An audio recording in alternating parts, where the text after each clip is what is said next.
Halo teman-teman, balik lagi nih di Belajar Arsitektur. Kali ini bersama saya, Murphy. Nah, teman-teman, di video kita kali ini kita akan melanjutkan pembahasan kita di video sebelumnya tentang jenis-jenis material yang biasa digunakan sebagai bahan penutup atap.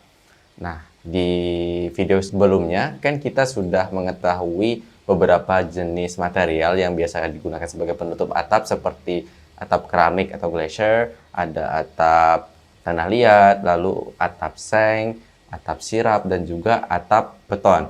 Nah, di video kita kali ini kita akan melanjutkan pembahasan tentang jenis-jenis material lain yang biasa digunakan sebagai bahan penutup atap. Oke, langsung saja kita memulai pembahasan videonya.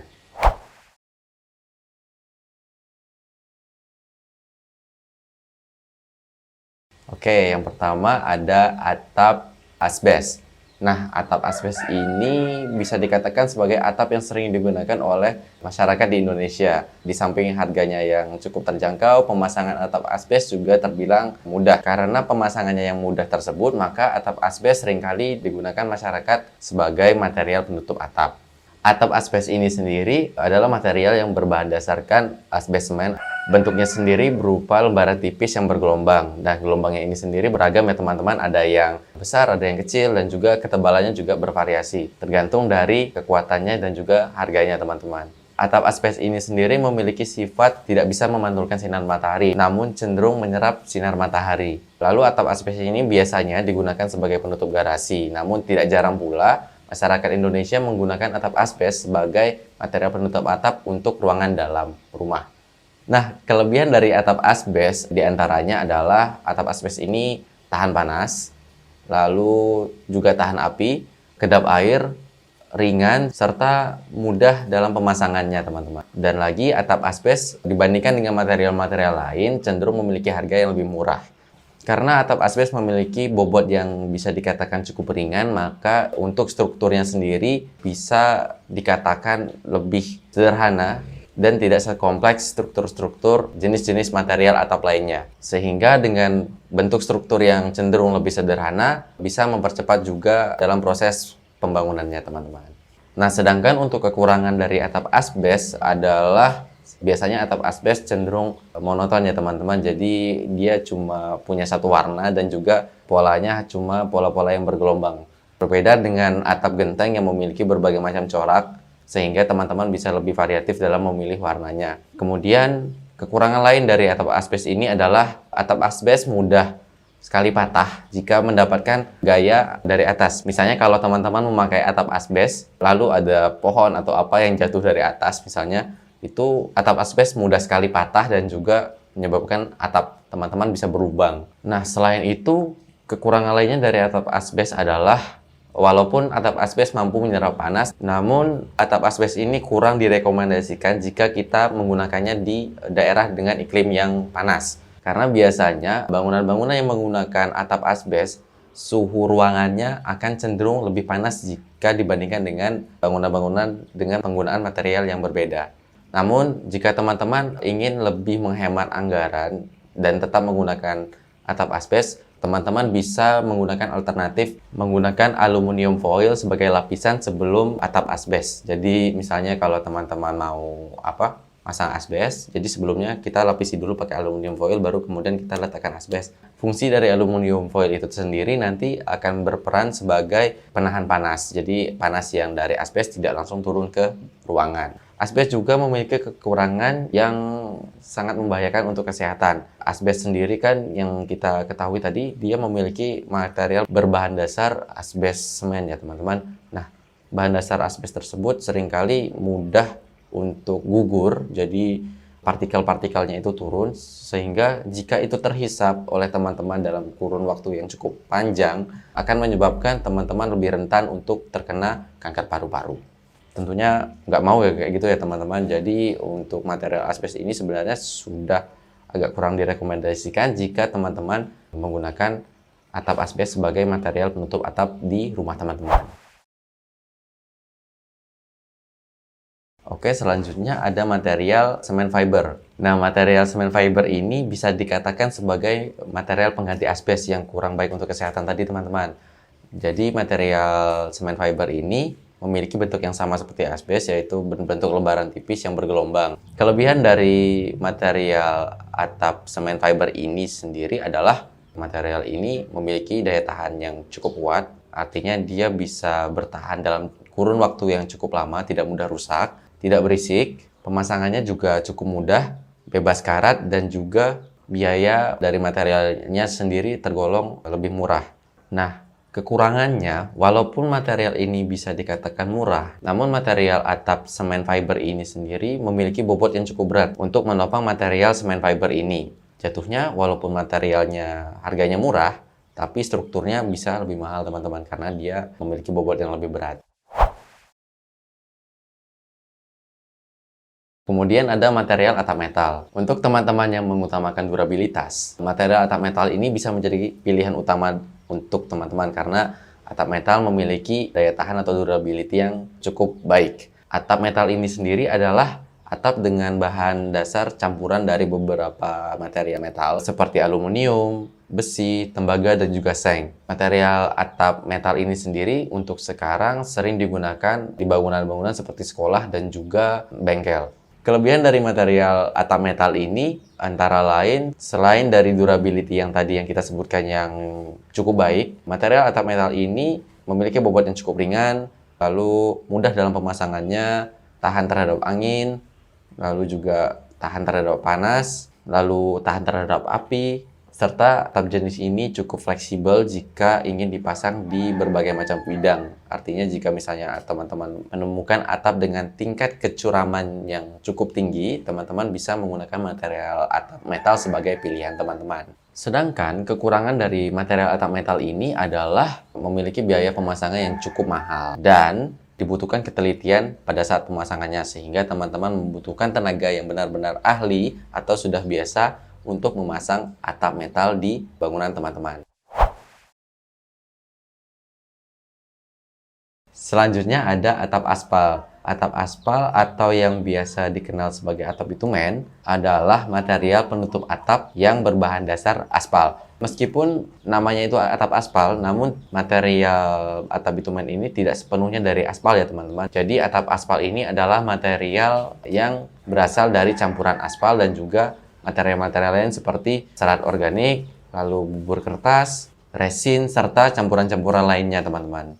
Jika dibandingkan dengan atap dengan material genteng, atap aspal ini memiliki bobot yang lebih ringan teman-teman. Jadi jika atap genteng itu per meter perseginya itu sekitar 8 kg, maka atap aspal ini memiliki bobot sekitar 4 kg per meter persegi. Jenis atap aspal ini ada dua macam ya teman-teman. Jadi ada yang bergelombang dan juga berbentuk seperti lembaran. Cara pemasangannya untuk yang bergelombang itu biasanya nanti kita bisa skrup di balok gording. Sedangkan untuk yang berbentuk lembaran biasanya nanti akan ada layer tambahan di bawahnya. Biasanya memakai multiplex. Nanti multiplexnya kita skrup di gording. Kemudian baru setelah itu kita tempel material atapnya itu di layer multiplex tersebut teman-teman. Keunggulan dari atap aspal ini diantaranya adalah yang tadi kita sebutkan, bobotnya ringan, lalu dia cenderung tahan api dan juga tahan angin, anti jamur, bisa juga meredam suara. Jadi atap aspal ini cenderung lebih senyap ketimbang atap-atap lainnya. Kemudian juga atap aspal biasanya bisa digunakan pada atap-atap dengan kemiringan ekstrim bahkan hingga 90 derajat teman-teman. Sedangkan untuk kekurangan dari atap aspal adalah harganya yang cenderung lebih mahal, lalu juga pemasangan yang cukup rumit sehingga membutuhkan tukang yang cukup ahli dalam memasang atap aspal ini. Dan juga dalam proses pembuatannya, atap dengan material aspal ini cenderung memiliki limbah yang cukup banyak sehingga kurang baik terhadap lingkungan. Selanjutnya ada material atap dak beton. Beton seperti yang kita ketahui biasa digunakan sebagai material untuk struktur bangunan. Namun tak jarang atap beton juga digunakan sebagai material non-struktur seperti penutup atap. Nah, atap dak beton ini sendiri bisa dikatakan cukup populer sebagai material yang digunakan untuk menutup atap. Keunggulan atap dak atau atap yang bermaterialkan cor beton ini diantaranya adalah memiliki daya tahan yang kuat, lalu juga mempermudah kita jika kita ingin menambah ketinggian lantai. Misalnya teman-teman punya rencana untuk mendirikan rumah 2 lantai, namun biaya teman-teman masih belum cukup. Nah, atap dak beton ini sangat direkomendasikan teman-teman gunakan jika memiliki rencana seperti yang kita sebutkan tadi. Kemudian kelebihan lainnya, atap dak beton juga mudah dibersihkan, lalu juga tahan terhadap panas, tidak mudah terbakar, lalu juga memiliki bentuk yang terlihat modern, serta atap dak beton juga terbilang mudah pada saat kita ingin memfinishingnya. Artinya ya seperti kita ingin memplaster atau mengaci semen pada dinding. Nah, atap dak beton itu untuk finishingnya ya kurang lebih sama seperti itu, teman-teman. Kemudian untuk kekurangan dari atap dak beton antara lain adalah memiliki biaya yang cukup mahal pada saat instalasinya, ya karena atap dak beton ini membutuhkan struktur tambahan untuk menopangnya, sehingga biasanya membutuhkan biaya yang cukup mahal. Kemudian kekurangan lainnya dalam proses instalasi, atap dak beton cenderung menghasilkan limbah yang lebih banyak ketimbang atap-atap jenis lainnya. Limbah-limbah yang dimaksudkan adalah seperti limbah sisa backcasting, hasil cetakan betonnya, lalu ada juga limbah dari sak semen yang digunakan sebagai material betonnya, dan juga beberapa limbah-limbah lainnya yang tentunya biasa digunakan untuk proses pengecoran beton. Kemudian kekurangan lainnya dari atap dak beton ini memiliki sifat yang rentan bocor. Artinya jika misalnya finishing ataupun proses pengecoran dari teman-teman kurang baik, biasanya nanti atap dak beton ini cenderung lebih mudah bocor dan menimbulkan rembes pada dinding-dinding bangunan dan juga bagian atap teman-teman. Lalu kekurangan lainnya adalah atap dak beton ini juga mudah berlumut karena material dasarnya yang juga ada campuran pasirnya. Jadi atap dak beton cenderung lebih mudah berlumut ketimbang atap-atap jenis lainnya. Selanjutnya ada material atap PVC. Material atap PVC ini cenderung mengandung lebih banyak bahan aditif pembentuk plastik karena telah melalui proses plasticize. Nah, proses plasticize ini sendiri nantinya akan memberikan sifat fleksibel terhadap material PVC. Material PVC ini memiliki struktur yang sangat ringan, lalu juga daya tahannya cukup kuat, sehingga dengan sifatnya yang seperti ini membuat material PVC sangat sering diproduksi untuk keperluan roofing.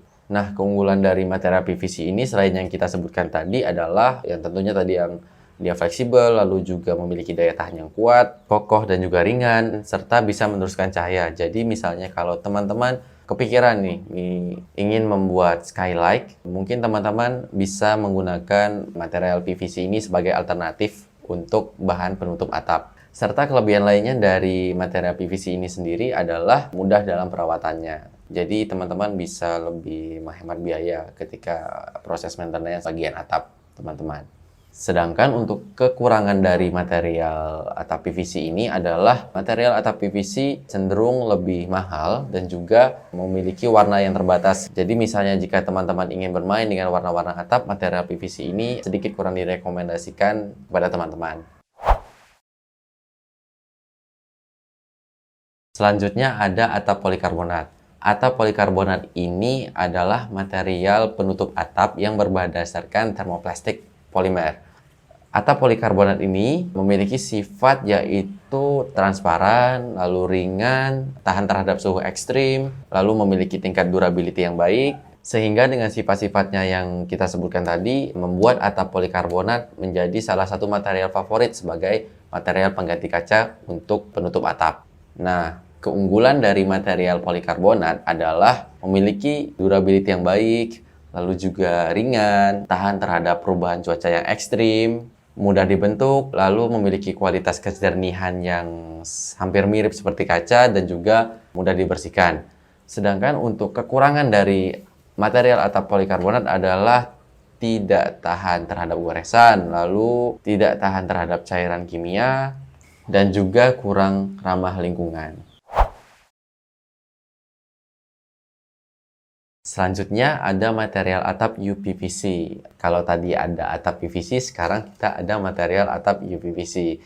UPVC ini sendiri adalah material atap yang berdasarkan UPVC atau Unplasticized Polyvinyl Chloride. Material UPVC ini sendiri bisa dikatakan sebagai material yang kuat dan juga memiliki durabilitas yang baik, lalu juga versatile atau serbaguna, dan juga bisa diolah ke dalam berbagai macam warna. Selain dari yang kita sebutkan tadi, atap UPVC ini juga sering dipakai karena dia memiliki tingkat ketahanan terhadap korosi dari sinar matahari. Nah, karena kelebihan-kelebihan yang tadi kita sebutkan, makanya atap UPVC ini juga seringkali digunakan sebagai material penutup atap. Kekurangan dari material UPVC ini sendiri adalah harganya yang cukup mahal ketimbang material-material lainnya, seperti genteng ataupun asbes. Selain itu, kekurangan lainnya dari material ini adalah pemasangannya yang cukup rumit sehingga membutuhkan tenaga-tenaga yang sudah biasa mengerjakan atap UPVC ini. Sehingga biaya yang dibutuhkan untuk pemasangan atap UPVC ini nantinya akan sedikit lebih tinggi daripada atap-atap lainnya. Yang terakhir, ada material dari kaca. Atap kaca ini atau biasa kita sebut dengan skylight adalah pilihan bagi teman-teman yang menginginkan sesuatu yang berbeda. Selain dari segi estetika, atap kaca ataupun skylight ini memiliki kelebihan-kelebihan lain yang menambah kenyamanan dari hunian teman-teman. Jadi atap kaca ataupun skylight ini bisa dikatakan memiliki fungsi yang lebih variatif ketimbang jenis-jenis material atap lainnya. Kelebihan dari atap kaca ini selain memberikan efek daylighting yang lebih baik pada rumah teman-teman, juga memberikan kesan yang lebih luas terhadap ruang yang di dalamnya terdapat skylight ataupun atap dengan material kaca ini, karena masuknya cahaya lebih baik ya teman-teman. Lalu kemudian untuk kekurangannya sendiri, atap kaca ini cenderung memiliki konstruksi yang lebih mahal ketimbang atap-atap lainnya, karena atap kaca ataupun skylight ini membutuhkan struktur dan juga frame yang kuat untuk menyangga kacanya, sehingga dari segi biaya konstruksi dan juga pengerjaan terbilang lebih mahal dan juga lebih rumit. Selain itu, atap kaca ini juga walaupun dia memberikan efek daylighting yang baik, memiliki kekurangan yaitu membuat ruangan bisa terasa lebih panas. Karena jika digunakan pada lingkungan ataupun tempat yang memiliki kondisi cuaca yang sangat terik ataupun suhu yang cukup panas, maka atap kaca ini akan langsung membuat ruangan menjadi lebih panas karena paparan sinar matahari yang langsung masuk ke dalam ruangan. Jadi misalnya teman-teman ingin mengakalinya, mungkin teman-teman bisa menggunakan sistem clerestory yang membuat sinar matahari tidak langsung menyinari ataupun masuk ke ruangan teman-teman. Oke teman-teman, jadi seperti itu pembahasan kita mengenai jenis-jenis material penutup atap. Menarik bukan? Nah, jika teman-teman ingin mengkonsultasikan material-material apa yang teman-teman butuhkan atau teman-teman bisa terapkan pada desain rumah teman-teman, teman-teman bisa menghubungi tim rancang reka ruang yang kontaknya kita sisipkan di kolom deskripsi yang ada di bawah. Nah, teman-teman, sekian part 2 tentang pembahasan material-material yang sering digunakan sebagai penutup atap. Jika teman-teman memiliki pertanyaan ataupun komentar, bisa teman-teman tuliskan di kolom komentar yang ada di bawah. Jangan lupa like ya teman-teman, dan juga jangan lupa subscribe dan nyalakan lonceng notifikasi jika teman-teman ingin mendapatkan update video seputar arsitektur dan juga interior dari kami. Sekian pembahasan kita tentang material penutup atap. Sampai jumpa di video kita selanjutnya. Bye-bye. Cheers. Kita akan melanjutkan pembahasan mengenai yang langsung menghujam.